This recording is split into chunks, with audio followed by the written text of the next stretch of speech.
ಎಲ್ಲರಿಗೂ ನಮಸ್ಕಾರ ಸ್ನೇಹಿತರೆ. 2026 ವರ್ಷದ ಮೊದಲ ಚಂದ್ರಗ್ರಹಣ ಮಾರ್ಚ್ 3ರಂದು ಶಕ್ತಿಶಾಲಿ ಹೋಳಿ ಹುಣ್ಣಿಮೆ ದಿನ ಗ್ರಹಣ ಬಂದಿದೆ. ಈ ಮಾಸದಲ್ಲಿ ಯಾರು ಎಷ್ಟೇ ಕೇಳಿದರೂ ಈ ವಸ್ತುಗಳನ್ನು ಕೊಡಬೇಡಿ, ಕಷ್ಟಗಳು ಬರುತ್ತವೆ, ಲಕ್ಷ್ಮೀದೇವಿಯ ಅನುಗ್ರಹ ಕಡಿಮೆಯಾಗುತ್ತದೆ, ಭಿಕ್ಷೆ ಬೇಡುವ ಸ್ಥಿತಿಗೆ ತಲುಪುತ್ತೀರಿ ಎಂದು ಶಾಸ್ತ್ರಗಳು ಹೇಳುತ್ತವೆ. ಹಾಗಾದರೆ ಆ ವಸ್ತುಗಳು ಯಾವುವು, ಏಕೆ ನೀಡಬಾರದು ಎಂಬ ವಿಷಯಗಳನ್ನು ಈಗ ವಿವರವಾಗಿ ವಿಡಿಯೋದಲ್ಲಿ ತಿಳಿದುಕೊಳ್ಳೋಣ. ಅದಕ್ಕೂ ಮುನ್ನ ನೀವಿನ್ನೂ ಚಾನಲ್ಗೆ ಸಬ್ಸ್ಕ್ರೈಬ್ ಆಗಿಲ್ಲ ಅಂದರೆ ಈಗಲೇ ಸಬ್ಸ್ಕ್ರೈಬ್ ಆಗಿ, ಹಾಗೆ ವಿಡಿಯೋಗೆ ಲೈಕ್ ಮಾಡಿ, ವಿಡಿಯೋ ಸ್ಕಿಪ್ ಮಾಡದೆ ಕೊನೆ ತನಕ ನೋಡಿ. ಎಲ್ಲರೂ ಭಕ್ತಿಯಿಂದ ಓಂ ಶ್ರೀ ಮಹಾಲಕ್ಷ್ಮಿ ನಮಃ ಅಂತ ಕಮೆಂಟ್ ಮಾಡಿ. ಇಂತಹ ವಸ್ತುಗಳನ್ನು ಈ ಮಾಸದಲ್ಲಿ ಇತರರಿಗೆ ಸಾಲವಾಗಿ, ದಾನವಾಗಿ ಅಥವಾ ಕನಿಷ್ಠ ಕೈ ಬದಲಾಗಿಯೂ ಕೂಡ ನೀಡಬಾರದು. ಒಂದು ವೇಳೆ ತಪ್ಪಾಗಿ ಈ ನಿಯಮವನ್ನು ಉಲ್ಲಂಘಿಸಿದರೆ ಸಾಕ್ಷಾತ್ ಶ್ರೀ ಮಹಾಲಕ್ಷ್ಮಿ ದೇವಿಯೇ ಆ ಮನೆಯ ಮೇಲೆ ಮುನಿಸಿಕೊಂಡು ಶಾಶ್ವತವಾಗಿ ಆ ಗೃಹವನ್ನು ಬಿಟ್ಟು ಹೋಗ್ತಾರೆ. ಆ ಮನೆ ಧನಧಾನ್ಯಗಳನ್ನು ಕಳೆದುಕೊಂಡು ದಾರಿದ್ರ್ಯದಿಂದ ತುಂಬಿ ಹೋಗುತ್ತದೆ. ಕೊನೆಗೆ ಆ ಕುಟುಂಬ ಸದಸ್ಯರು ಭಿಕ್ಷೆ ಬೇಡುವ ದಿನ ಸ್ಥಿತಿಗೆ ತಲುಪುತ್ತಾರೆ. ಆದ್ದರಿಂದಲೇ ಈ ಪವಿತ್ರವಾದ ಮಾಸದಲ್ಲಿ ಯಾವ ವಸ್ತುಗಳನ್ನು ಇತರರಿಗೆ ನೀಡಬಾರದು, ಅವುಗಳನ್ನು ನೀಡಿದರೆ ಇಂತಹ ಭೀಕರ ಪರಿಣಾಮಗಳು ಸಂಭವಿಸುತ್ತವೆಯೋ ಎಂದು ಪ್ರತಿಯೊಬ್ಬರೂ, ಮುಖ್ಯವಾಗಿ ಮಹಿಳೆಯರು ಕಡ್ಡಾಯವಾಗಿ ತಿಳಿದುಕೊಳ್ಳಬೇಕು. ಈ ಮಾಸದಲ್ಲಿ ಯಾರಿಗೂ ನೀಡಬಾರದ ಮೊದಲ ವಸ್ತು ಉಪ್ಪು. ಹೌದು, ಉಪ್ಪು ಸಾಕ್ಷಾತ್ ಲಕ್ಷ್ಮಿ ಸ್ವರೂಪ ಎಂದು ನಿಮಗೆಲ್ಲರಿಗೂ ತಿಳಿದಿದೆ. ಸಮುದ್ರ ಮಂಥನದಲ್ಲಿ ಲಕ್ಷ್ಮೀ ದೇವಿಯ ಜೊತೆಗೆ ಉಪ್ಪು ಕೂಡ ಹುಟ್ಟಿದೆ. ಆದ್ದರಿಂದಲೇ ಉಪ್ಪನ್ನು ನಾವು ಶ್ರೀ ಮಹಾಲಕ್ಷ್ಮಿಯಾಗಿ ಭಾವಿಸ್ತೇವೆ. ಸಾಮಾನ್ಯ ದಿನಗಳಲ್ಲಿ ಉಪ್ಪನ್ನು ಯಾರಿಗೂ ಕೈಗೆ ಕೊಡಬಾರದು ಎಂದು ಹೇಳ್ತಾರೆ. ಅಂತಹ ವಿಷ್ಣು ಮತ್ತು ಲಕ್ಷ್ಮೀ ದೇವಿಗೆ ಅತ್ಯಂತ ಪ್ರಿಯವಾದ ಈ ಮಾಸದಲ್ಲಿ ನೀವು ಮನೆಯಲ್ಲಿರುವ ಉಪ್ಪನ್ನು ಪಕ್ಕದ ಮನೆಯವರಿಗೆ, ಎದುರಿನ ಮನೆಯವರಿಗೆ ಸಾಲವಾಗಿ ಅಥವಾ ಅವರ ಮನೆಯಲ್ಲಿ ಮುಗಿದಿದೆ ಎಂದು ಕೇಳಿದರೆ ಸಹಾಯದ ಹೆಸರಿನಲ್ಲಿ ಅಪ್ಪಿತಪ್ಪಿಯೂ ಕೊಡಬಾರದು. ಸಾಯಂಕಾಲದ ಸಮಯದಲ್ಲಿ ಅಪ್ಪಿತಪ್ಪಿಯೂ ಕೊಡಬಾರದು. ಒಂದು ವೇಳೆ ಯಾರಾದರೂ ಬಂದು ಅಮ್ಮ ಅಡುಗೆಯಲ್ಲಿ ಉಪ್ಪು ಕಡಿಮೆಯಾಗಿದೆ, ಸ್ವಲ್ಪ ಉಪ್ಪಿದ್ದರೆ ಕೊಡಿ ಎಂದು ಕೇಳಿದರೆ ನಿರ್ದಾಕ್ಷಿಣ್ಯವಾಗಿ ಇಲ್ಲ ಎಂದು ಹೇಳಿಬಿಡಿ, ಅಥವಾ ಈಗ ಕೊಡಬಾರದು ಎಂದು ಹೇಳಿ. ಅಷ್ಟೇ ಹೊರತು ಅಯ್ಯೋ ಪಾಪ ಎಂದು ನಿಮ್ಮ ಡಬ್ಬದಲ್ಲಿರುವ ಉಪ್ಪನ್ನು ತೆಗೆದು ಅವರ ಕೈಗೆ ಹಾಕಿದರೆ ಆ ಕ್ಷಣವೇ ನಿಮ್ಮ ಮನೆಯಲ್ಲಿರುವ ಸಂಪತ್ತು ಅವರ ಮನೆಗೆ ವರ್ಗಾವಣೆಯಾಗುತ್ತದೆ. ಉಪ್ಪು ಹೇಗೆ ನೀರಿನಲ್ಲಿ ಕರಗಿ ಹೋಗುತ್ತದೆಯೋ ಹಾಗೆ ನಿಮ್ಮ ಮನೆಯಲ್ಲಿರುವ ಹಣವು ಅನಾವಶ್ಯಕ ಖರ್ಚುಗಳ ರೂಪದಲ್ಲಿ ಕರಗಿ ಹೋಗುತ್ತದೆ. ಆದ್ದರಿಂದ ಈ ಒಂದು ತಿಂಗಳು ಉಪ್ಪಿನ ವಿಷಯದಲ್ಲಿ ಬಹಳ ಜಾಗರೂಕರಾಗಿರಿ. ಎರಡನೆಯದು ಮತ್ತು ಅನೇಕ ಜನರು ಆಗಾಗ್ಗೆ ಕೊಡುವ ವಸ್ತು ಅಕ್ಕಿ. ಅನ್ನ ಪರಬ್ರಹ್ಮ ಸ್ವರೂಪ. ಅನ್ನದಾನ ಮಾಡುವುದು ಬಹಳ ದೊಡ್ಡ ವಿಷಯ ಎಂದು ನಮಗೆ ತಿಳಿದಿದೆ. ಆದರೆ ಇಲ್ಲಿ ನಾವು ನೆನಪಿಟ್ಟುಕೊಳ್ಳಬೇಕಾದ ವಿಷಯವೇನೆಂದರೆ, ಹಸಿದವರಿಗೆ ಅನ್ನ ಹಾಕುವುದು ಬೇರೆ, ನಮ್ಮ ಮನೆಯಲ್ಲಿ ಬಳಸುವ ಅಕ್ಕಿ ಡಬ್ಬದಿಂದ ಅಕ್ಕಿಯನ್ನು ತೆಗೆದು ಪಕ್ಕದ ಮನೆಯವರಿಗೆ ಸಾಲವಾಗಿ ಕೊಡುವುದು ಬೇರೆ. ಈ ಮಾಸದಲ್ಲಿ ನಮ್ಮ ಮನೆಯ ಅವಶ್ಯಕತೆಗಳಿಗಾಗಿ ತಂದ ಅಕ್ಕಿಯನ್ನು ಸಾಯಂಕಾಲದ ಸಮಯದಲ್ಲಿ ಅಥವಾ ರಾತ್ರಿಯಲ್ಲಿ ಇತರರಿಗೆ ನೀಡಬಾರದು. ಮುಖ್ಯವಾಗಿ ಸಂಧ್ಯಾ ಕಾಲ ಕಳೆದ ನಂತರ ಯಾರಿಗಾದರೂ ಅಕ್ಕಿ ಕೊಟ್ಟರೆ ಆ ಮನೆಯ ಯಜಮಾನನ ಆಯುಷ್ಯ ಕಡಿಮೆಯಾಗುತ್ತದೆ ಮತ್ತು ಆ ಮನೆಯಲ್ಲಿ ದಾರಿದ್ರ್ಯ ತಾಂಡವವಾಡುತ್ತದೆ ಎಂಬ ನಂಬಿಕೆ ಇದೆ. ಯಾರಾದರೂ ಬಡವರು ಹಸಿವು ಎಂದು ಬಂದರೆ ಅವರಿಗೆ ಹೊಟ್ಟೆ ತುಂಬ ಅನ್ನ ಹಾಕಿ. ಆದರೆ ನಮ್ಮ ಮನೆಯಲ್ಲಿ ಅಕ್ಕಿ ಮುಗಿದಿದೆ, ನಾಳೆ ತಂದು ಕೊಡ್ತೇನೆ, 2 ಗ್ಲಾಸ್ ಅಕ್ಕಿ ಕೊಡಿ ಎಂದು ಯಾರಾದರೂ ಕೇಳಿದರೆ ಮಾತ್ರ ಕೊಡಬೇಡಿ. ನಿಮ್ಮ ಮನೆಯಲ್ಲಿರುವ ಲಕ್ಷ್ಮಿಯನ್ನು ನೀವು ಹೊರಗೆ ಕಳುಹಿಸಬಾರದು. ಬೇಕಿದ್ರೆ ಅಕ್ಕಿಯ ಬದಲು ಬೇಯಿಸಿದ ಅನ್ನವನ್ನು ಕೊಡಿ ಅಷ್ಟೇ. ಆದರೆ ಈ ಮಾಸದಲ್ಲಿ ಅಕ್ಕಿಯನ್ನು ಸಾಲವಾಗಿ ಕೊಡುವುದು ಒಳ್ಳೆಯದಲ್ಲ. ಏಕೆಂದರೆ ಅಕ್ಕಿ ಕೊಡೋದ್ರಿಂದ ನಿಮ್ಮ ಜಾತಕದಲ್ಲಿ ಶುಕ್ರಬಲ ಕಡಿಮೆಯಾಗಿ ಆರ್ಥಿಕ ತೊಂದರೆಗಳುಂಟಾಗುವ ಸಾಧ್ಯತೆ ಇರುತ್ತದೆ. ಇನ್ನು ಮೂರನೆಯ ವಸ್ತು ಶನಿದೇವರಿಗೆ ಇಷ್ಟವಾದ ವಸ್ತು ಮತ್ತು ಶನಿ ಪ್ರಭಾವ ಇರುವ ವಸ್ತು. ಈ ಮಾಸದಲ್ಲಿ ನಾವು ನಿತ್ಯ ದೀಪಾರಾಧನೆ ಮಾಡ್ತೇವೆ. ದೀಪಲಕ್ಷ್ಮಿ ಸ್ವರೂಪ, ಆದರೆ ಅದರಲ್ಲಿ ಸುರಿಯುವ ಎಣ್ಣೆ ನಮ್ಮ ಕಷ್ಟಗಳನ್ನು ಹೋಗಲಾಡಿಸುವ ಸಾಧನ. ಈ ಸಮಯದಲ್ಲಿ ನೀವು ನಿಮ್ಮ ಮನೆಯಲ್ಲಿರುವ ನೀವು ಯಾರಿಗಾದರೂ ಸಾಲವಾಗಿ ನೀಡಿದರೆ ಅದರ ಕಷ್ಟಗಳನ್ನು ಮತ್ತು ಅವರ ಪ್ರಭಾವವನ್ನು ನೀವೇ ಆಹ್ವಾನಿಸಿದಂತಾಗುತ್ತದೆ. ಪಕ್ಕದ ಮನೆಯವರು ಸ್ವಲ್ಪ ಎಣ್ಣೆ ಕೊಡಿ ಎಂದು ಕೇಳಿದರೆ ದಯವಿಟ್ಟು ಕೊಡಬೇಡಿ. ಎಣ್ಣೆಯನ್ನು ದಾನ ಮಾಡಬೇಕೆಂದರೆ ಅದು ಕೇವಲ ಶನಿವಾರದಂದು ನವಗ್ರಹಗಳ ಬಳಿ ಅಥವಾ ದೇವಸ್ಥಾನದಲ್ಲಿ ಮಾತ್ರ ಮಾಡಬೇಕು ಹೊರತು ಮನೆಯ ಬಳಿ ಪಕ್ಕದವರಿಗೆ ಕೈ ಬದಲಾಗಿ ಕೊಡಬಾರದು. ಹಾಗೆ ಕೊಟ್ಟರೆ ಸಾಲದ ಬಾಧೆಗಳು ಸುತ್ತುವರಿಯುತ್ತವೆ. ನೀವು ಎಷ್ಟೇ ಸಂಪಾದಿಸಿದರೂ ಅದು ಎಣ್ಣೆಯಂತೆ ಸುಟ್ಟು ಹೋಗುತ್ತದೆ ಹೊರತು ಕೈಯಲ್ಲಿ ನಿಲ್ಲುವುದಿಲ್ಲ. ಆರೋಗ್ಯ ಸಮಸ್ಯೆಗಳು ಸಹ ಬರುವ ಅಪಾಯವಿದೆ. ಮುಂದಿನ ವಸ್ತು ಹಾಲು ಮತ್ತು ಮೊಸರು. ಶ್ರೀಕೃಷ್ಣನನ್ನ ಪೂಜಿಸುವಾಗ ಹಾಲು, ಮೊಸರು, ಬೆಣ್ಣೆ ಬೇಕು ಎಂದು ನಮಗೆ ತಿಳಿದಿದೆ. ಸಂಜೆ ಸಮಯದಲ್ಲಿ ಹಾಲು ಅಥವಾ ಮೊಸರನ್ನ ಯಾರಿಗೂ ಕೊಡಬಾರದು. ಹಾಲು ಶುಕ್ರ ಗ್ರಹಕ್ಕೆ ಮತ್ತು ಚಂದ್ರನಿಗೆ ಸಂಬಂಧಿಸಿದೆ. ಮೊಸರು ಕೂಡ ಅಷ್ಟೇ. ಇವುಗಳನ್ನು ಇತರರಿಗೆ ನೀಡಿದರೆ ನಿಮ್ಮ ಮನೆಯಲ್ಲಿರುವ ಮಾನಸಿಕ ನೆಮ್ಮದಿ ಹಾಳಾಗುತ್ತದೆ, ಮಕ್ಕಳ ಆರೋಗ್ಯ ಕೆಡುತ್ತದೆ, ನಿಮ್ಮ ಮನೆಯ ಅಭಿವೃದ್ಧಿ ಕುಂಠಿತವಾಗುತ್ತದೆ. ಹಾಲು ಉಕ್ಕಿದಂತೆ ಮನೆಯಲ್ಲಿ ಐಶ್ವರ್ಯ ಉಕ್ಕಿ ಹರಿಯಬೇಕೆಂದರೆ ಈ ಒಂದು ತಿಂಗಳು ಯಾರಿಗೂ ಹಾಲು ಮೊಸರು ಸಾಲವಾಗಿ ನೀಡಬೇಡಿ. ಒಂದು ವೇಳೆ ನೀಡಬೇಕಾಗಿ ಬಂದರೆ ಅದಕ್ಕೆ ಪ್ರತಿಯಾಗಿ ಹಣ ತೆಗೆದುಕೊಳ್ಳದೆ ಉಚಿತವಾಗಿ ನೀಡಬೇಡಿ. ಆದರೆ ಸಾಧ್ಯವಾದಷ್ಟು ಇದನ್ನು ತಪ್ಪಿಸುವುದೇ ಉತ್ತಮ. ಮುಖ್ಯವಾಗಿ ಮೊಸರನ್ನ ರಾತ್ರಿ ಹೊತ್ತು ಮನೆಯ ಹೊಸ್ತಿಲು ದಾಟಿಸಬಾರದು. ನಿಮ್ಮಿಂದ ವಂಶಾಭಿವೃದ್ಧಿಗೆ ಸಂಬಂಧಿಸಿದ ದೋಷಗಳು ಉಂಟಾಗುತ್ತವೆ ಎಂದು ಶಾಸ್ತ್ರ ಹೇಳುತ್ತದೆ. ಮತ್ತೊಂದು ಅಪಾಯಕಾರಿ ವಸ್ತು ಮೆಣಸು. ಸಾಮಾನ್ಯವಾಗಿ ನಾವು ಅಡುಗೆಯಲ್ಲಿ ಖಾರಕ್ಕಾಗಿ ಮೆಣಸನ್ನು ಬಳಸುತ್ತೇವೆ. ಆದರೆ ಜ್ಯೋತಿಷ್ಯ ಶಾಸ್ತ್ರದ ಪ್ರಕಾರ ಮೆಣಸು ರವಿಗ್ರಹಕ್ಕೆ ಮತ್ತು ಕುಜಗ್ರಹಕ್ಕೆ ಸಂಬಂಧಿಸಿದೆ. ಅಲ್ಲದೆ ಇವು ಉಗ್ರವಾಗಿವೆ, ಶಕ್ತಿಯನ್ನು ಹೊಂದಿರುತ್ತವೆ. ಈ ಮಾಸದಲ್ಲಿ ವಾತಾವರಣ ತುಂಬ ತಂಪಾಗಿರುತ್ತದೆ. ಈ ಸಮಯದಲ್ಲಿ ದೇಹದಲ್ಲಿ ಶಾಖವನ್ನು ಉತ್ಪಾದಿಸಲು ಮೆಣಸು ಬಳಸುವುದು ಒಳ್ಳೆಯದು. ಆದರೆ ಇವುಗಳನ್ನು ಯಾರಿಗಾದರೂ ದಾನವಾಗಿ ನೀಡಿದರೆ ಮಾತ್ರ ಜಗಳಗಳು ನಡೆಯುತ್ತವೆ. ಹೌದು, ನೀವು ಕೇಳಿದ್ದು ನಿಜ. ಮೆಣಸು ಯಾರಿಗಾದರೂ ಕೈಗೆ ಕೊಟ್ಟರೆ ತೆಗೆದುಕೊಂಡವರಿಗೆ ಮತ್ತು ಕೊಟ್ಟವರಿಗೆ ನಡುವೆ ಮನಸ್ತಾಪಗಳು, ಜಗಳಗಳು, ಶತ್ರುತ್ವ ಉಂಟಾಗುವ ಸಾಧ್ಯತೆ ಇರುತ್ತದೆ. ನಿಮ್ಮ ಸಂಬಂಧಿಕರೇ ಆಗಲಿ ಅಥವಾ ನಿಮ್ಮ ಪ್ರಾಣ ಸ್ನೇಹಿತರೇ ಆಗಲಿ, ಅವರು ಮೆಣಸು ಕೇಳಿದರೆ ಇಲ್ಲ ಎಂದು ಹೇಳಿ. ಇಲ್ಲದಿದ್ದರೆ ಆ ಮೆಣಸಿನ ಖಾರದಿಂದ ಸಂಬಂಧದಲ್ಲಿಯೂ ಖಾರ ಹೆಚ್ಚಾಗಿ ಅನಗತ್ಯ ಜಗಳಗಳು ಬಂದು ಮಾನಸಿಕ ಶಾಂತಿಯನ್ನು ಕಳೆದುಕೊಳ್ಳುತ್ತಾರೆ. ಮನೆಯಲ್ಲಿ ಕಲಹಗಳು ಹೆಚ್ಚಾಗಲು ಇದು ಒಂದು ಕಾರಣವಾಗುತ್ತದೆ. ಅಲ್ಲದೆ ಕಡಲೆ ಹಿಟ್ಟು. ಕಡಲೆಗಳು ಗುರು ಗ್ರಹಕ್ಕೆ ಸಂಬಂಧಿಸಿದ ಧಾನ್ಯ. ಈ ಮಾಸದಲ್ಲಿ ಗುರುಗಳು ನಮಗೆ ಬಹಳ ಅವಶ್ಯಕ. ಅಂತಹ ಸಮಯದಲ್ಲಿ ನೀವು ಕಡಲೆ ಹಿಟ್ಟನ್ನು ಯಾರಿಗಾದರೂ ನೀಡಿದರೆ ನಿಮ್ಮ ಗುರುಬಲ ಕಡಿಮೆಯಾಗುತ್ತದೆ. ನಿಮ್ಮ ಮನೆಯಲ್ಲಿ ಶುಭ ಕಾರ್ಯಗಳು ನಡೆಯುವುದು ತಡವಾಗುತ್ತಿದೆ. ಹಣಕಾಸಿನ ವಿಷಯಗಳಲ್ಲಿ ಹೋಗುವ ಸಾಧ್ಯತೆ ಇರುತ್ತದೆ. ಅಥವಾ ನೀವು ಯಾರಿಗಾದರೂ ಹಣವನ್ನು ಸಾಲವಾಗಿ ನೀಡಿದರೆ ಅದು ಹಿಂತಿರುಗಿ ಬರದೇ ಇರಬಹುದು. ಮಕ್ಕಳ ವಿದ್ಯಾಭ್ಯಾಸದ ಮೇಲೆ ಇದು ಪರಿಣಾಮ ಬೀರುತ್ತದೆ. ಆದ್ದರಿಂದ ಬಜ್ಜಿಗಳನ್ನು ಮಾಡಲು ಅಥವಾ ಪಕೋಡಗಳನ್ನು ಮಾಡಲು ನೆರೆಮನೆಯವರು ಕಡಲೆ ಹಿಟ್ಟನ್ನು ಕೇಳಿದರೆ ನಿರ್ದಾಕ್ಷಿಣ್ಯವಾಗಿ ನಿರಾಕರಿಸಿ. ನಿಮ್ಮ ಐಶ್ವರ್ಯವನ್ನು ಕಾಪಾಡಿಕೊಳ್ಳಿ. ಇದರ ಜೊತೆಗೆ ಈ ತಿಂಗಳಲ್ಲಿ ಕರ್ಪೂರವನ್ನು ಸಹ ಯಾರಿಗೂ ನೀಡಬಾರದು. ಕರ್ಪೂರವು ಮನೆಗೆ ಮತ್ತು ದೇವರಿಗೆ ಬೆಳಕನ್ನು ನೀಡುತ್ತದೆ. ಆರತಿ ಮಾಡುವಾಗ ಕರ್ಪೂರವನ್ನು ಬೆಳಗಿಸಿದರೆ ನಮ್ಮ ಕಷ್ಟಗಳೆಲ್ಲ ಮಂಜುಗಡ್ಡೆಯಂತೆ ಕರಗಿ ಹೋಗುತ್ತವೆ ಎಂದು ನಂಬುತ್ತೇವೆ. ಕರ್ಪೂರವು ಸಾಕ್ಷಾತ್ ಶುಕ್ರನಿಗೆ ವಿಶೇಷವಾಗಿದೆ. ನಮ್ಮ ಮನೆಯಲ್ಲಿ ನಿತ್ಯ ಬೆಳಗಿಸುವ ಕರ್ಪೂರ ಆರತಿಯು ನಮ್ಮ ವಂಶಕ್ಕೆ ತೇಜಸ್ಸನ್ನು ನೀಡುತ್ತದೆ. ಅಂತಹ ಕರ್ಪೂರವನ್ನು ನೀವು ಬೇರೆಯವರಿಗೆ ನೀಡಿದರೆ ನಿಮ್ಮ ಮನೆಯಲ್ಲಿ ಇರಬೇಕಾದ ತೇಜಸ್ಸನ್ನು, ನಿಮ್ಮ ಮನೆಯಲ್ಲಿ ಇರಬೇಕಾದ ಸಕಾರಾತ್ಮಕ ಶಕ್ತಿಯನ್ನು ಅವರಿಗೆ ನೀಡಿದಂತೆ. ನಮ್ಮ ಮನೆಯಲ್ಲಿ ಕರ್ಪೂರ ಮುಗಿದಿದೆ, ಆರತಿ ಮಾಡಬೇಕು, ಒಂದು ಬಿಲ್ಲೆ ಇದ್ದರೆ ಕೊಡಿ ಎಂದು ಯಾರಾದರೂ ಕೇಳಿದರೆ ದೇವರ ಕಾರ್ಯ ಅಲ್ವಾ ಎಂದು ಕೊಟ್ಟು ಬಿಡಬೇಡಿ. ಹಾಗೆ ನೀಡೋದ್ರಿಂದ ನಿಮ್ಮ ಮನೆಗೆ ಅರಿಷ್ಟ ಉಂಟಾಗುತ್ತದೆ. ನಿಮ್ಮ ಮನೆಯಲ್ಲಿ ಒಳ್ಳೆಯ ಕೆಲಸಗಳು ನಿಂತು ಹೋಗುತ್ತವೆ. ಇನ್ನು ಕೊನೆಯ ವಸ್ತು ಯಾವುದು ಎಂದರೆ ಮೊಟ್ಟೆಗಳು. ಈ ಮಾಸ ಪರಮ ಪವಿತ್ರವಾದ ಮಾಸವಾಗಿರುವುದರಿಂದ ಅನೇಕರು ಈ ತಿಂಗಳು ಮಾಂಸಾಹಾರವನ್ನು ಮುಟ್ಟುವುದಿಲ್ಲ. ಆದರೆ ಕೆಲವರು ಮೊಟ್ಟೆಗಳನ್ನು ತಿನ್ನುತ್ತಾರೆ ಅಥವಾ ಬೇಯಿಸಿಕೊಳ್ಳುತ್ತಾರೆ. ಅದು ಅವರವರ ಇಷ್ಟ. ನೀವು ಮೊಟ್ಟೆಗಳನ್ನು ಬೇಯಿಸಿ ತಿಂದರೂ ಪರವಾಗಿಲ್ಲ. ಆದರೆ ಯಾವುದೇ ಪರಿಸ್ಥಿತಿಯಲ್ಲಿಯೂ ಈ ತಿಂಗಳಲ್ಲಿ ಮೊಟ್ಟೆಗಳನ್ನು ಯಾರಿಗೂ ನೀಡಬಾರದು, ದಾನವಾಗಿಯೂ ನೀಡಬಾರದು. ನೀವು ಇಂತಹ ವಸ್ತುಗಳನ್ನು ವಿನಿಮಯ ಮಾಡುವುದರಿಂದ ಆ ಮನೆಯಲ್ಲಿ ನಕಾರಾತ್ಮಕ ಶಕ್ತಿ ಹೆಚ್ಚಾಗುತ್ತದೆ. ಇದು ದಾರಿದ್ರ್ಯಕ್ಕೆ ಕಾರಣವಾಗುತ್ತದೆ.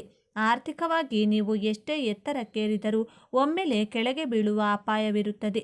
ಉಪ್ಪು, ಹಾಲು, ಮೊಸರು, ಮೆಣಸು, ಕಡಲೆ ಹಿಟ್ಟು, ಕರ್ಪೂರ, ಮೊಟ್ಟೆಗಳು ಈ 8 ವಸ್ತುಗಳನ್ನು ಯಾರಿಗೂ ದಾನವಾಗಿ, ಸಾಲವಾಗಿ ಅಥವಾ ಕೈ ಬದಲಾಗಿ ನೀಡಬಾರದು. 2026 ವರ್ಷದ ಮೊದಲ ಚಂದ್ರಗ್ರಹಣ ಮಾರ್ಚ್ 3ರಂದು ಶಕ್ತಿಶಾಲಿ ಹೋಳಿ ಹುಣ್ಣಿಮೆ ದಿನ ಗ್ರಹಣ ಬಂದಿದೆ. 2026ರ ಮೊದಲ ಸೂರ್ಯಗ್ರಹಣ ಫೆಬ್ರವರಿ 17ರಂದು ಸಂಭವಿಸಲಿದ್ದು, ಇದೀಗ ಕೆಲವೇ ದಿನಗಳ ಅಂತರದಲ್ಲಿ ಈ ವರ್ಷದ ಮೊದಲ ಚಂದ್ರಗ್ರಹಣವು ಫಾಲ್ಗುಣ ಮಾಸದ ಹುಣ್ಣಿಮೆಯೆಂದು ಸಂಭವಿಸಲಿದೆ. ಆದ್ದರಿಂದ ಚಂದ್ರಗ್ರಹಣ ಯಾವಾಗ, ಈ ಗ್ರಹಣವು ಭಾರತದಲ್ಲಿ ಗೋಚರಿಸಲಿದೆಯೇ ಎಂಬೆಲ್ಲ ಪ್ರಶ್ನೆಗಳಿಗೆ ಉತ್ತರವನ್ನು ಇಲ್ಲಿ ತಿಳಿದುಕೊಳ್ಳಿ. ಜ್ಯೋತಿಷ್ಯದ ಪ್ರಕಾರ ಬಹಳ ವಿಶೇಷವಾದ ಕೆಲವು ರಾಜಯೋಗಗಳು ನಿರ್ಮಾಣಗೊಳ್ಳಲಿದೆ. ಈ ವರ್ಷದ ಹೋಳಿ ಹಬ್ಬದ ಸಂದರ್ಭದಲ್ಲಿ ಮಾಲವ್ಯ ರಾಜಯೋಗ, ಬುಧಾದಿತ್ಯ ರಾಜಯೋಗ, ಶುಕ್ರಾದಿತ್ಯ ರಾಜಯೋಗ, ಲಕ್ಷ್ಮೀನಾರಾಯಣ ಯೋಗ ಮತ್ತು ದಶಶಕ್ತಿ ಯೋಗ ಈ 5 ಪ್ರಭಾವಶಾಲಿ ಯೋಗಗಳು ಮತ್ತು ಶುಭ ಸಂಯೋಗವು ಸೃಷ್ಟಿಯಾಗುವುದು. ಜ್ಯೋತಿಷ್ಯ ಶಾಸ್ತ್ರದ ಪ್ರಕಾರ ಯಾವಾಗ ಶುಕ್ರ, ಬುಧ ಮತ್ತು ಸೂರ್ಯ ಗ್ರಹಗಳು ಶುಭ ಸ್ಥಿತಿಯಲ್ಲಿರುವುದು ಆಗ ಕೇಂದ್ರ ಅಥವಾ ತ್ರಿಕೋನ ಮನೆಯ ಮೇಲೆ ಸಾಕಷ್ಟು ಪ್ರಭಾವವು ಬೀರುವುದು. ಇದು ವ್ಯಕ್ತಿಯ ಜೀವನದಲ್ಲಿ ಹಣ, ಪದವಿ, ಪ್ರತಿಷ್ಠೆ ಹಾಗೂ ಅವಕಾಶಗಳನ್ನು ವೃದ್ಧಿಯಾಗುವಂತೆ ಮಾಡಲಿದೆ. ಆದರೆ 4 ರಾಶಿಗೆ ಸೇರಿದ ಜನರು ಈ ರಾಜಯೋಗಗಳಿಂದಾಗಿ ವೃತ್ತಿ ಹಾಗೂ ವ್ಯವಹಾರಕ್ಕೆ ಸಂಬಂಧಿಸಿದಂತೆ ಸಾಕಷ್ಟು ಶುಭ ಫಲಗಳ ಪ್ರಾಪ್ತಿಯನ್ನು ಹೊಂದುವುದರೊಂದಿಗೆ ಸಕಾರಾತ್ಮಕ ಪ್ರಭಾವಕ್ಕೂ ಒಳಗಾಗಲಿದ್ದಾರೆ. ಆದ್ದರಿಂದ ಆ 4 ಅದೃಷ್ಟಶಾಲಿ ರಾಶಿಗಳು ಯಾವುವು, ಆ ರಾಜಯೋಗಗಳಿಂದ ಯಾವ ರಾಶಿಯವರಿಗೆ ವಿಶೇಷವಾಗಿ ಅಪಾರ ಲಾಭ ದೊರಕುವುದು ಎನ್ನುವ ಬಗ್ಗೆ ಸಂಪೂರ್ಣ ಮಾಹಿತಿ ತಿಳಿಯಲು ಈ ವಿಡಿಯೋ ತಪ್ಪದೇ ಕೊನೆವರೆಗೂ ನೋಡಿ.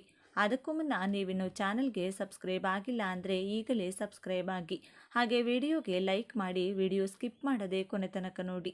ಎಲ್ಲರೂ ಭಕ್ತಿಯಿಂದ ಶ್ರೀ ಮಹಾಲಕ್ಷ್ಮಿ ನಮಃ ಅಂತ ಕಮೆಂಟ್ ಮಾಡಿ. ಈ ವರ್ಷದ ಮೊದಲ ಚಂದ್ರಗ್ರಹಣವು ಫಾಲ್ಗುಣ ಮಾಸದ ಹುಣ್ಣಿಮೆಯಂದು ಸಂಭವಿಸಲಿದೆ. ಈ ವರ್ಷ ಫಾಲ್ಗುಣ ಹುಣ್ಣಿಮೆಯ ದಿನವು ಮಾರ್ಚ್ 3ರಂದು ಬಂದಿದ್ದು, ಚಂದ್ರಗ್ರಹಣವು ಈ ದಿನದಂದೇ ಸಂಭವಿಸುತ್ತದೆ. ಈ ಚಂದ್ರಗ್ರಹಣವು ವರ್ಷದ ಅತ್ಯಂತ ದೀರ್ಘವಾಗಿರುತ್ತದೆ. ಗ್ರಹಣದ ದಿನದಂದು ಚಂದ್ರನು ಸಿಂಹ ರಾಶಿಯಲ್ಲಿ ಸಾಗುತ್ತಾನೆ. ಪರಿಣಾಮವಾಗಿ ಚಂದ್ರಗ್ರಹಣವು ಸಿಂಹ ಮತ್ತು ಪೂರ್ವ ಫಾಲ್ಗುಣಿ ನಕ್ಷತ್ರ ಪುಂಜದಲ್ಲಿ ಸಂಭವಿಸುತ್ತದೆ. ಈ ಗ್ರಹಣವು ಭಾರತದಲ್ಲಿ ಗೋಚರಿಸುತ್ತದೆ. ಪರಿಣಾಮವಾಗಿ ಈ ಚಂದ್ರಗ್ರಹಣದ ಸೂತಕ ಅವಧಿಯು ಭಾರತದಲ್ಲಿಯೂ ಕಂಡುಬರುತ್ತದೆ. 2026ರ ಚಂದ್ರಗ್ರಹಣ ಸಮಯಗಳು: ಮಾರ್ಚ್ 3 ಮಂಗಳವಾರ ಮಧ್ಯಾಹ್ನ 3:20ಕ್ಕೆ ಚಂದ್ರಗ್ರಹಣ ಆರಂಭ, ಸಂಜೆ 6:47ಕ್ಕೆ ಕೊನೆಗೊಳ್ಳಲಿದೆ. ಈ ಚಂದ್ರಗ್ರಹಣದ ಅವಧಿ 3 ಗಂಟೆ 27 ನಿಮಿಷಗಳು. ಒಟ್ಟು ಚಂದ್ರಗ್ರಹಣವು ಸಂಜೆ 4:34ಕ್ಕೆ ಪ್ರಾರಂಭವಾಗುತ್ತದೆ. ಭಾರತದಲ್ಲಿ ಚಂದ್ರಗ್ರಹಣದ ದಿನದಂದು ಭಾರತದಲ್ಲಿ ಚಂದ್ರೋದಯ ಸಂಜೆ 6:22ಕ್ಕೆ ಸಂಭವಿಸುತ್ತದೆ. ಗ್ರಹಣವು ಸಂಜೆ 6:47ಕ್ಕೆ ಕೊನೆಗೊಳ್ಳುತ್ತದೆ. ಪರಿಣಾಮವಾಗಿ ಈ ಚಂದ್ರಗ್ರಹಣವು ಭಾರತದಲ್ಲಿ ಬಹಳ ಕಡಿಮೆ ಸಮಯದವರೆಗೆ ಗೋಚರಿಸುತ್ತದೆ. ಇದು ಸುಮಾರು 25 ನಿಮಿಷಗಳ ಕಾಲ ಇರುತ್ತದೆ. ಆದಾಗ್ಯೂ ಭಾರತದ ವಿವಿಧ ಭಾಗಗಳಲ್ಲಿ ಚಂದ್ರೋದಯದ ಸಮಯಗಳು ಬದಲಾಗಬಹುದು. ಆದ್ದರಿಂದ ಚಂದ್ರಗ್ರಹಣದ ಅವಧಿಯು ವಿವಿಧ ರಾಜ್ಯಗಳಲ್ಲಿನ ಚಂದ್ರೋದಯವನ್ನು ಅವಲಂಬಿಸಿ ಬದಲಾಗಬಹುದು. ಇನ್ನು ವೃಷಭ ರಾಶಿಗೆ ಸೇರಿದ ಜನರಿಗೆ 5 ರಾಜಯೋಗಗಳ ನಿರ್ಮಾಣವು ಬಹಳಷ್ಟು ಲಾಭದಾಯಕವಾಗಿರುವುದು. ಏಕೆಂದರೆ ವೃಷಭ ರಾಶಿಯ ಅಧಿಪತಿಯು ಶುಕ್ರ ಗ್ರಹವಾಗಿದೆ ಮತ್ತು ಯಾವಾಗ ಶುಕ್ರ ಗ್ರಹವು ಶುಭ ಹಾಗೂ ಬಲವಾದ ಸ್ಥಾನದಲ್ಲಿರುವುದು ಆಗ ಮಾಲವ್ಯ ರಾಜಯೋಗದ ನಿರ್ಮಾಣವಾಗುವುದು. ಇದರ ನೇರ ಪ್ರಭಾವವು ವೃಷಭ ರಾಶಿಗೆ ಸೇರಿದ ಜನರ ಮೇಲೆ ಸಾಕಷ್ಟು ಸಕಾರಾತ್ಮಕವಾಗಿರಲಿದೆ. ಹಾಗೆ ಕೇಂದ್ರ ಮನೆಯಲ್ಲಿ ಶುಕ್ರನ ಸಂಚಾರವು ವೃಷಭ ರಾಶಿಗೆ ಸೇರಿದ ಜನರ ಹಣ, ಭೌತಿಕ ಸುಖ ಮತ್ತು ವಿಲಾಸಕ್ಕೆ ಸಂಬಂಧಿಸಿದ ವಸ್ತುಗಳಲ್ಲಿ ವೃದ್ಧಿಯನ್ನು ಉಂಟು ಮಾಡುವ ಸಾಧ್ಯತೆ ಇದೆ. ಹಣದ ಮನೆಯಲ್ಲಿ ಗ್ರಹಗಳ ಶುಭ ದೃಷ್ಟಿಯಿಂದಾಗಿ ನೀವು ಕಳೆದು ಹೋದ ಹಣವನ್ನು ಈ ಅವಧಿಯಲ್ಲಿ ವಾಪಸ್ ಪಡೆಯುವಿರಿ ಮತ್ತು ವೃಷಭ ರಾಶಿಗೆ ಸೇರಿದ ಜನರ ಆದಾಯವನ್ನು ಹೆಚ್ಚಿಸಲು ಹೊಸ ಮಾರ್ಗಗಳು ಗೋಚರಿಸುವ ಯೋಗವು ದೊರಕುವುದು. ಈ ಸಂದರ್ಭದಲ್ಲಿ ವೃಷಭ ರಾಶಿಗೆ ಸೇರಿದ ಜನರ ಮನೆ ಮತ್ತು ವೈವಾಹಿಕ ಜೀವನದಲ್ಲಿ ಸಾಕಷ್ಟು ಸಾಮರಸ್ಯವಿರಲಿದೆ. ಜೊತೆಗೆ ವಿದೇಶ, ಆಸ್ತಿ ಅಥವಾ ವಾಹನಕ್ಕೆ ಸಂಬಂಧಿಸಿದಂಥ ನಿರ್ಧಾರವನ್ನು ತೆಗೆದುಕೊಳ್ಳಲು ಈ ಅವಧಿಯು ಸಾಕಷ್ಟು ಲಾಭದಾಯಕವಾಗಿರುವುದು. ಮಿಥುನ ರಾಶಿ: 5 ರಾಜಯೋಗಗಳ ನಿರ್ಮಾಣದಿಂದಾಗಿ ಮಿಥುನ ರಾಶಿಗೆ ಸೇರಿದ ಜನರಿಗೆ ಸಾಕಷ್ಟು ಸಕಾರಾತ್ಮಕ ಫಲಿತಾಂಶಗಳು ದೊರಕುವುದು. ಏಕೆಂದರೆ ಮಿಥುನ ರಾಶಿಯ ಅಧಿಪತಿಯು ಗ್ರಹಗಳ ರಾಜಕುಮಾರನಾದ ಬುಧನಾಗಿದ್ದಾನೆ ಮತ್ತು ಬುಧಾದಿತ್ಯ ಹಾಗೂ ಲಕ್ಷ್ಮೀನಾರಾಯಣ ಯೋಗದ ಪ್ರಭಾವದಿಂದಾಗಿ ಮಿಥುನ ರಾಶಿಗೆ ಸೇರಿದ ಜನರಿಗೆ ವಿಶೇಷವಾಗಿ ಅಪಾರ ಲಾಭ ದೊರಕುವುದು. ಇದರೊಂದಿಗೆ ಸೂರ್ಯ ಮತ್ತು ಬುಧನ ಸಂಯೋಗವು ಯಾವಾಗ ನಿಮ್ಮ ಕರ್ಮ ಅಥವಾ ಲಾಭದ ಮನೆಯ ಮೇಲೆ ಪ್ರಭಾವವನ್ನು ಬೀರುವುದು, ಇದು ವ್ಯಕ್ತಿಯ ಬುದ್ಧಿವಂತಿಕೆ, ಮಾತಿನ ಕೌಶಲ್ಯ ಮತ್ತು ನಿರ್ಧಾರವನ್ನು ತೆಗೆದುಕೊಳ್ಳುವ ಸಾಮರ್ಥ್ಯವನ್ನು ಇನ್ನಷ್ಟು ವೃದ್ಧಿಯಾಗುವಂತೆ ಮಾಡುವುದು. ಇದರಿಂದಾಗಿ ಕೆಲಸವನ್ನು ಮಾಡುವ ಮಿಥುನ ರಾಶಿಗೆ ಸೇರಿದ ಜನರಿಗೆ ಬಡ್ತಿ ದೊರಕಬಹುದು ಅಥವಾ ಹೊಸ ಜವಾಬ್ದಾರಿಗಳು ಲಭಿಸುವ ಸಾಧ್ಯತೆಯು ಹೆಚ್ಚಾಗಿರುವುದು. ಹಾಗೆ ವ್ಯಾಪಾರ ವ್ಯವಹಾರವನ್ನು ಮಾಡುವ ಈ ರಾಶಿಯವರಿಗೆ ಹೊಸ ಅವಕಾಶಗಳು ದೊರೆಯಬಹುದು.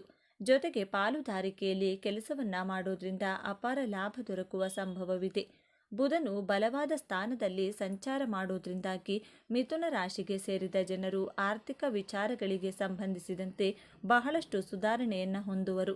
ಇದರಿಂದಾಗಿ ನಿಮಗೆ ಅಪಾರ ಲಾಭ ದೊರಕುವುದರೊಂದಿಗೆ ಉಳಿತಾಯವನ್ನು ಮಾಡುವಲ್ಲಿ ಯಶಸ್ಸು ಗಳಿಸುವಿರಿ. ಸಿಂಹರಾಶಿಗೆ ಸೇರಿದ ಜನರಿಗೆ 5 ರಾಜಯೋಗಗಳ ನಿರ್ಮಾಣವು ಬಹಳಷ್ಟು ಅನುಕೂಲಕರವಾಗಿರುವುದು. ಏಕೆಂದರೆ ಸಿಂಹರಾಶಿಯ ಅಧಿಪತಿಯು ಗ್ರಹಗಳ ರಾಜನಾದ ಸೂರ್ಯನಾಗಿದ್ದಾನೆ ಮತ್ತು ಸೂರ್ಯನೊಂದಿಗೆ ಸಂಬಂಧಿಸಿರುವ ಬುಧಾದಿತ್ಯ ಮತ್ತು ಶುಕ್ರಾದಿತ್ಯ ರಾಜಯೋಗದ ನಿರ್ಮಾಣವು ಸಿಂಹರಾಶಿಗೆ ಸೇರಿದ ಜನರ ಪ್ರತಿಷ್ಠೆಯಲ್ಲಿ ಹೆಚ್ಚಳವನ್ನುಂಟು ಮಾಡುವ ಸಂಭವವು ಈ ಸಂದರ್ಭದಲ್ಲಿ ಹೆಚ್ಚಾಗಿರಲಿದೆ. ಯಾವಾಗ ಸೂರ್ಯನು ಕೇಂದ್ರ ಅಥವಾ 5ನೇ ಮನೆಯ ಮೇಲೆ ಪ್ರಭಾವವನ್ನು ಬೀರುವುದು, ಇದರಿಂದಾಗಿ ಸಿಂಹರಾಶಿಗೆ ಸೇರಿದ ಜನರ ಪದವಿ, ಪ್ರತಿಷ್ಠೆ ಮತ್ತು ನಾಯಕತ್ವದ ಸಾಮರ್ಥ್ಯದಲ್ಲಿ ಬಹಳಷ್ಟು ವೃದ್ಧಿಯಾಗಲಿದೆ. ಹಾಗೆ ಈ ಅವಧಿಯಲ್ಲಿ ಸರ್ಕಾರಕ್ಕೆ ಸಂಬಂಧಿಸಿದ ಕ್ಷೇತ್ರದಲ್ಲಿ ಕೆಲಸವನ್ನ ಮಾಡುವ ಸಿಂಹರಾಶಿಗೆ ಸೇರಿದ ಜನರಿಗೆ ವಿಶೇಷವಾಗಿ ಸಾಕಷ್ಟು ಯಶಸ್ಸು ದೊರಕುವುದು. ಹಾಗೆ ಸಮಾಜದ ಮೇಲೆ ಪ್ರಭಾವ ಮತ್ತು ಬಲವಾದ ಸ್ಥಾನವನ್ನು ಗಳಿಸಲು ಉತ್ತಮ ಅವಕಾಶಗಳು ದೊರೆಯಲಿದೆ. ಹಾಗೆ ಬಹಳ ಸಮಯದಿಂದ ಬಡ್ತಿ ಅಥವಾ ಗೌರವ, ಖ್ಯಾತಿಗಾಗಿ ಕಾಯುತ್ತಿರುವ ಸಿಂಹರಾಶಿಗೆ ಸೇರಿದ ಜನರಿಗೆ ಈ ಅವಧಿಯಲ್ಲಿ ಸಕಾರಾತ್ಮಕ ಸುದ್ದಿ ಲಭಿಸುವ ಸಂಭವವು ಹೆಚ್ಚಾಗಿರಲಿದೆ. ತುಲಾರಾಶಿ 5 ರಾಜಯೋಗಗಳ ನಿರ್ಮಾಣದಿಂದಾಗಿ ತುಲಾರಾಶಿಗೆ ಸೇರಿದ ಜನರು ಶುಭ ದಿನಗಳ ಪ್ರಾರಂಭವು ಶೀಘ್ರದಲ್ಲಿ ಆಗುವುದು. ಏಕೆಂದರೆ ತುಲಾರಾಶಿಯ ಅಧಿಪತಿಯು ಶುಭ ಗ್ರಹವಾದ ಶುಕ್ರನಾಗಿದ್ದಾನೆ. ಹಾಗಾಗಿ ಮಾಲವ್ಯ ಮತ್ತು ಲಕ್ಷ್ಮೀನಾರಾಯಣ ಯೋಗವು ನಿಮ್ಮ ಮೇಲೆ ಹೆಚ್ಚಿನ ಪ್ರಭಾವವನ್ನು ಬೀರುವುದು. ಯಾವಾಗ ಶುಕ್ರ ಗ್ರಹವು ಕೇಂದ್ರ ಸ್ಥಾನದಲ್ಲಿ ಬಲವಾಗಿರುವುದು, ಆಗ ತುಲಾರಾಶಿಗೆ ಸೇರಿದ ಜನರು ಆರ್ಥಿಕ ಸ್ಥಿರತೆಯನ್ನು ಹೊಂದುವುದರೊಂದಿಗೆ ಸೌಂದರ್ಯ, ಕಲೆ ಹಾಗೂ ವಿಲಾಸಕ್ಕೆ ಸಂಬಂಧಿಸಿದ ಕ್ಷೇತ್ರಗಳಲ್ಲಿ ನಿಮಗೆ ವ್ಯಾಪಾರ ಯಶಸ್ಸು ದೊರಕುವುದು. ಜೊತೆಗೆ ಈ ಸಂದರ್ಭದಲ್ಲಿ ತುಲಾರಾಶಿಗೆ ಸೇರಿದ ಜನರ ವೈವಾಹಿಕ ಜೀವನದಲ್ಲಿ ಮಾಧುರ್ಯ ನೆಲೆಸುವುದು ಮತ್ತು ಸಂಬಂಧಗಳಲ್ಲಿ ಉತ್ತಮ ಸಾಮರಸ್ಯವನ್ನು ಕಾಯ್ದುಕೊಳ್ಳಲು ಸಾಧ್ಯವಾಗುವುದು. ಹಣದ ಮನೆಯ ಮೇಲೆ ಶುಭ ಪ್ರಭಾವವನ್ನು ಬೀರಲಿರುವ ಶುಕ್ರನಿಂದಾಗಿ ತುಲಾರಾಶಿಯವರ ಆದಾಯದಲ್ಲಿ ಬಹಳಷ್ಟು ವೃದ್ಧಿಯಾಗುವುದು ಮತ್ತು ಖರ್ಚುಗಳನ್ನು ನಿಯಂತ್ರಿಸುವ ಸಂಭವ ಎದುರಾಗಲಿದೆ. ಹಾಗೆ ವ್ಯಾಪಾರವನ್ನು ವಿಸ್ತರಿಸಲು ಅಥವಾ ಹೊಸ ಯೋಜನೆಯನ್ನು ಶುರು ಮಾಡಲು ತುಲಾರಾಶಿಯವರಿಗೆ ಇದು ಉತ್ತಮ ಸಮಯವಾಗಿರುವುದು. ಹೆಚ್ಚಿನ ಲಾಭವನ್ನು ಗಳಿಸುವ ಸಾಧ್ಯತೆ ಇರುವುದು. ಮೇಲೆ ಹೇಳಿರುವ 4 ರಾಶಿಗಳಾದ ಮಿಥುನ, ವೃಷಭ, ಸಿಂಹ ಮತ್ತು ತುಲಾ ರಾಶಿಗೆ ಸೇರಿದ ಜನರಲ್ಲಿ ನಿಮ್ಮ ರಾಶಿಯು ಒಂದಾಗಿದ್ದರೆ ಈ ವರ್ಷದ ಹೋಳಿ ಹಬ್ಬದ ಸಂದರ್ಭದಲ್ಲಿ ಮಾಲವ್ಯ ರಾಜಯೋಗದೊಂದಿಗೆ 5 ಶುಭ ರಾಜಯೋಗಗಳ ಸೃಷ್ಟಿಯಿಂದಾಗಿ ನೀವು ವೃತ್ತಿ ಹಾಗೂ ವ್ಯವಹಾರಕ್ಕೆ ಸಂಬಂಧಿಸಿದಂತೆ ಸಾಕಷ್ಟು ಪ್ರಗತಿಯನ್ನು ಪಡೆಯುವುದರೊಂದಿಗೆ ಸುಖಮಯವಾದ ಜೀವನವನ್ನು ನಡೆಸುವ ಅವಕಾಶ ದೊರೆಯಲಿದೆ. 2026ರ ಗ್ರಹಣದ ದಿನ ನಾವು ಏನು ಮಾಡಬಾರದು? ಗ್ರಹಣದ ಸಮಯದಲ್ಲಿ ದೇವರ ವಿಗ್ರಹಗಳನ್ನು, ಫೋಟೋಗಳನ್ನು ಸ್ಪರ್ಶಿಸಬಾರದು. ಗ್ರಹಣದ ಸಮಯದಲ್ಲಿ ಆಹಾರವನ್ನು ಬೇಯಿಸುವುದು, ತಿನ್ನುವುದು ಶುಭವಲ್ಲ. ಆದರೆ ಮಕ್ಕಳು, ರೋಗಿಗಳು, ವೃದ್ಧರು ಆಹಾರವನ್ನು ಸೇವಿಸಬಹುದು. ಗ್ರಹಣದ ಸಮಯದಲ್ಲಿ ದೈಹಿಕ ಸಂಬಂಧ ಹೊಂದುವುದನ್ನು ತಪ್ಪಿಸಬೇಕು. ಗ್ರಹಣದ ಸಮಯದಲ್ಲಿ ದೇಹಕ್ಕೆ ಎಣ್ಣೆಯನ್ನು ಹಚ್ಚಿಕೊಳ್ಳಬಾರದು. ಗ್ರಹಣದ ಸಮಯದಲ್ಲಿ ಚಾಕು, ಕತ್ತರಿ, ಸೂಜಿ ಮತ್ತು ದಾರಕ್ಕೆ ಸಂಬಂಧಿಸಿದ ಯಾವುದೇ ಕೆಲಸವನ್ನು ಮಾಡಬಾರದು. ವಿಶೇಷವಾಗಿ ಗರ್ಭಿಣಿಯರು ಇದರ ಬಗ್ಗೆ ವಿಶೇಷ ಕಾಳಜಿ ವಹಿಸಬೇಕು. ಗ್ರಹಣದ ವೇಳೆ ಉಗುರು ಮತ್ತು ಕೂದಲುಗಳನ್ನು ಕತ್ತರಿಸುವಂಥ ತಪ್ಪನ್ನು ಎಂದಿಗೂ ಮಾಡಲು ಹೋಗಬಾರದು. 2026 ಗ್ರಹಣದ ದಿನ ನಾವು ಏನು ಮಾಡಬೇಕು? ಗ್ರಹಣದ ಸೂತಕ ಕಾಲ ಆರಂಭವಾಗುವ ಮುನ್ನ ನಾವು ಬಳಸುವ ನೀರಿನಲ್ಲಿ, ಆಹಾರ ಪದಾರ್ಥಗಳಲ್ಲಿ ಅಥವಾ ಇನ್ನಾವುದೇ ದ್ರವರೂಪದ ವಸ್ತುಗಳ ಮೇಲೆ ಅಥವಾ ಅದರಲ್ಲಿ ಗರಿಕೆ ಅಥವಾ ತುಳಸಿ ಎಲೆಗಳನ್ನು ಹಾಕಿಡಿ. ಗ್ರಹಣದ ಸಮಯದಲ್ಲಿ ದೇವರ ವಿಗ್ರಹಗಳನ್ನು ಸ್ಪರ್ಶಿಸುವುದು ತಪ್ಪಾದರೂ ನಾವು ಈ ಸಮಯದಲ್ಲಿ ಧಾರ್ಮಿಕ ಗ್ರಂಥಗಳನ್ನು ಅಥವಾ ಪುಸ್ತಕಗಳನ್ನು ಓದಬಹುದು ಅಥವಾ ಪಠಿಸಬಹುದು. ಗ್ರಹಣದ ಸಮಯದಲ್ಲಿ ನಾವು ಮಂತ್ರವನ್ನು ಪಠಿಸಬೇಕು. ಇದರಿಂದ ಗ್ರಹಣದ ಕೆಟ್ಟ ಪರಿಣಾಮ ನಮ್ಮ ಮೇಲೆ ಉಂಟಾಗುವುದಿಲ್ಲ. ಗ್ರಹಣ ಮುಗಿದ ನಂತರ ಮತ್ತೆ ಸ್ನಾನ ಮಾಡಬೇಕು. ಗ್ರಹಣದ ಸಮಯದಲ್ಲಿ ತರ್ಪಣ, ಶ್ರಾದ್ದ, ಜಪ, ಹವನ, ದಾನ ಇತ್ಯಾದಿ ಧಾರ್ಮಿಕ ಕಾರ್ಯಗಳನ್ನು ಮಾಡಬಾರದು. ಗ್ರಹಣ ಮುಗಿದ ನಂತರ ದೇವರ ಪೂಜೆ ಮಾಡಿ ಮತ್ತು ದಾನ ಮಾಡಿ. ಸ್ನಾನ ಮಾಡಿದ ನಂತರ ದೇವರ ಕೋಣೆಯನ್ನು ಶುದ್ಧೀಕರಿಸಬೇಕು. ಗ್ರಹಣದ ಸಮಯದಲ್ಲಿ ನಾವು ಯಾವುದೇ ಕೆಲಸವನ್ನು ಮಾಡಬೇಕಾದರೂ ಅದರ ಬಗ್ಗೆ ಸರಿಯಾಗಿ ತಿಳಿದುಕೊಂಡು ಮಾಡುವುದು ತುಂಬಾ ಉತ್ತಮ. ಗ್ರಹಣದ ಸಮಯದಲ್ಲಿ ನಿಷಿದ್ಧ ಕೆಲಸಗಳನ್ನು ಮಾಡೋದ್ರಿಂದ ಅಶುಭ ಫಲಗಳನ್ನು ಎದುರಿಸಬೇಕಾಗುತ್ತದೆ. ಹಾಗಾಗಿ ಗ್ರಹಣದ ಸಮಯದಲ್ಲಿ ನಾವು ಯಾವ ಕೆಲಸ ಮಾಡಬೇಕು, ಯಾವ ಕೆಲಸ ಮಾಡಬಾರದು ಎಂಬುದನ್ನು ಸರಿಯಾಗಿ ತಿಳಿದುಕೊಂಡಿರಬೇಕು. ಈ ಮಾಹಿತಿ ನಿಮಗೆ ಇಷ್ಟ ಆದರೆ ತಪ್ಪದೆ ಈ ವಿಡಿಯೋನ ಲೈಕ್ ಮಾಡಿ ಹಾಗೂ ನಿಮ್ಮ ಇಷ್ಟ ದೇವರ ಹೆಸರನ್ನು ಬರೆದು ಈ ವಿಡಿಯೋನ ಪ್ರತಿಯೊಬ್ಬರಿಗೂ ಕೂಡ ಶೇರ್ ಮಾಡಿ. ಎಲ್ಲರೂ ಭಕ್ತಿಯಿಂದ ಓಂ ಶ್ರೀ ಮಹಾಲಕ್ಷ್ಮಿ ನಮಃ ಅಂತ ಕಮೆಂಟ್ ಮಾಡಿ. ಧನ್ಯವಾದಗಳು.